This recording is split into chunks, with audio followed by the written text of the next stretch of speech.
Good evening everyone. শতাব্দীর কিচেনে আপনাদের সবাইকে স্বাগত জানাই।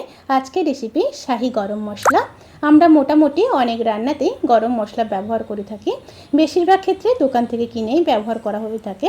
কিন্তু বাড়িতে যদি খুব সহজে বানিয়ে নেওয়া যায় তাহলে দোকানে যাওয়ার কোনো রকম দরকার হবে না। আর বাড়িতে বানিয়ে এই মশলাটি যদি আমিষ নিরামিষ যে কোনো রান্নায় দেওয়া হয় তাহলে তার টেস্ট দোকানের থেকে 10 গুণ বেশি হবে। তাহলে চলুন শুরু করা যাক আজকের এই সহজ রেসিপি। শাহি গরম মশলা বানানোর জন্য প্রথমে কড়াইতে 5টা শুকনো লঙ্কা দিয়ে দেব। লঙ্কাটাকে হালকা ভেজে নেব।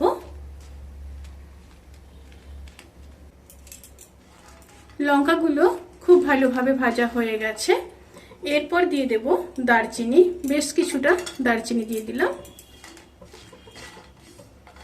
সাথে দিয়ে দেব 3টা বড় এলাচ, 20টা লবঙ্গ,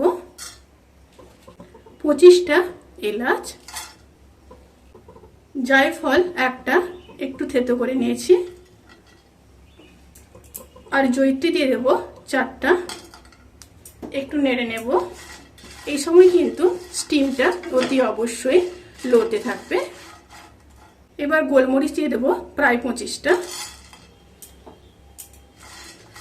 মশলাগুলোকে লো স্টিমে শুকনো খোলায় 1.5 থেকে 2 মিনিট খুব ভালোভাবে ভেজে নিতে হবে।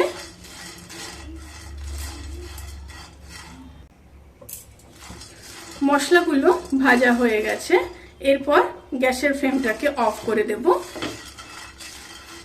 দিয়ে একটা প্লেটে নামিয়ে নেব। নামিয়ে ঠান্ডা করে নেব। মশলাগুলো ঠান্ডা হয়ে গেছে। এবার মিক্সার গ্রাইন্ডারের বোলের মধ্যে মশলাগুলোকে দিয়ে দেব।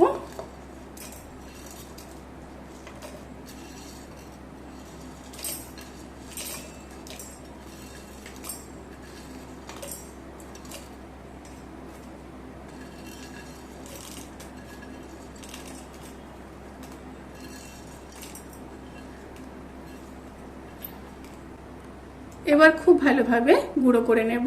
আপনাদের কাছে যদি মিক্সার গ্রাইন্ডার না থাকে তাহলে শিলনোড়ায় কিন্তু অতি অবশ্যই গুঁড়ো করে নিতে পারেন। শাহি গরম মশলা কিন্তু একদম রেডি।